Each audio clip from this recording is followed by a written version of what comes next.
Hello and welcome back. Today is all about viruses. We talked about bacteria last time, and now we're going to talk about something that is sometimes confused for bacteria since they both can cause pretty harmful diseases, but we're going to talk about the major differences and how viruses reproduce. So to get started, let's give ourselves a definition of what is a virus. And a virus is just microscopic particles that invade the cells of living organisms. The key here is that a virus is not a cell. It's almost like a robot. Like, look at this virus over here. It looks like a mechanical, like from a sci-fi movie. It's not a cell, but it does have DNA. It does have a core of genetic material. It could have DNA, it could have RNA, but it does have its own genetic material, and it has a protein coat that surrounds the genetic material. That's called a capsid, and it allows entry into the host. Okay, so it does have some pieces that are similar to like our cells, but it doesn't quite look like a cell. So, are they alive? Well, like I said, they do have genetic material and they can pass that on to future generations. So, okay, those are some characteristics of life. I know that. And they can evolve. They have the ability to evolve over time, right? The flu vaccine, you need to take it every year because the flu virus evolves every year. It changes every year. But they can't make their own proteins, and they don't use energy, and they're not made of cells. So, are they alive? No, they're not. They do not hit every single characteristic of life, so we do not consider them living. They can reproduce, but they can only do so inside a living cell. And because they need a host cell to be able to really actually maintain all of the characteristics of life, they aren't considered alive because they can't do it on their own. So let's talk about types of viral infections. And we're calling it viral infections, but it's sort of how viruses reproduce. The first type of viral infection is called lytic. The lytic cycle, specifically, this is what we're talking about, the lytic cycle. And how this works is a virus will attach to a cell membrane. It will insert its genetic material into the host cell, and the virus is very tricky. When it inserts its genetic material, the host cell actually can't distinguish between its own DNA and the viral DNA.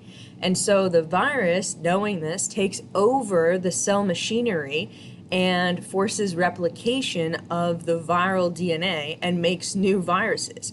And then, once it has all of its parts, right, it's made a bunch of new viral genomes, it's made a bunch of new viral parts, it bursts through the cell, killing the host cell, and then you have a ton of more viruses that will go on to find new host cells to attach to and go through this process over and over again.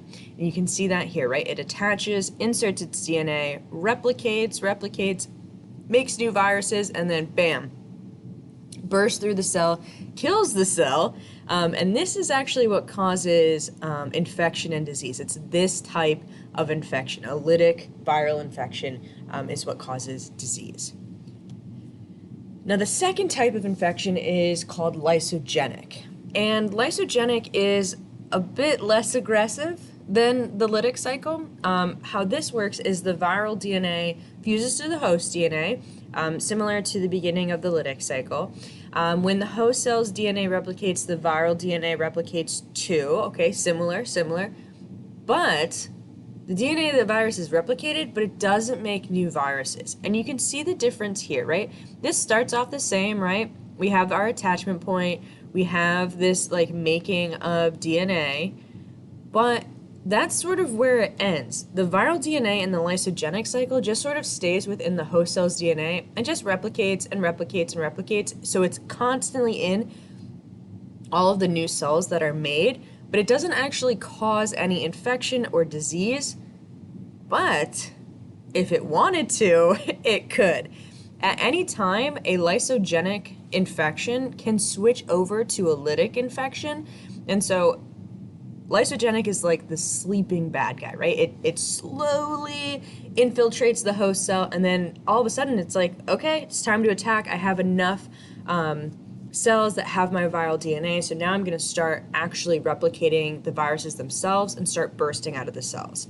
So lysogenic on its own is pretty calm. It doesn't really cause a ton of disease, but it can at any moment switch to a lytic infection, and that's when it gets really bad for the body and it spreads everywhere. So how do we defend against viruses? Well, honestly, a vaccine is our only defense. And we talked about this a little bit last time, but let's just go over it one more time. So for a viral vaccine, it's a solution that contains weakened or killed viruses that are then injected into the body. And your body has a pretty advanced system to fight off infectious diseases, right? You have a defense system within your body. It is a 3-part defense system, but the third part is where this all takes place, where you're making antibodies, which is basically like your knights in shining armor that are going to help protect your cells, okay? So when your body is exposed to these weakened or killed viruses, your body will make these antibodies, and then they sort of relax, they turn into memory cells, and they're just lying low waiting to be called into action. And when they are called into action, when the body is exposed to that same virus again, those memory cells turn into antibodies and they're ready to destroy the virus before it even gets close to infecting a cell. So it's very, very helpful, and it works. It's been proven to work. But it doesn't always work against all viruses, right? I mean, I get the flu shot every year. So how come I have to get the flu shot every year if I already got one against the flu? Well, it's because vaccines are made to work against a specific protein that's found on the vaccine. And some viruses have proteins that change, and some have proteins that don't change.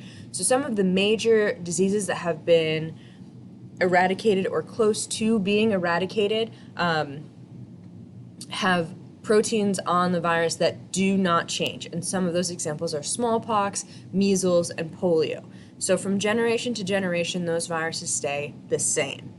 But some of the ones that you may have heard like more frequently because they are changing and you have to get a vaccine like every year, right? HIV, common cold, the influenza, right? Flu shot every year. So these have surface proteins that mutate often, sometimes within the same year, but almost always from year to year. So flu shots protect you against last year's virus, but if you get exposed to a newly mutated strain, like you're still going to get sick. There's only so much a vaccine can do if the virus is mutating that quickly. Okay, so that's everything for today. We're going to talk way more about viruses in class. They're very, very interesting, and I'll see you then.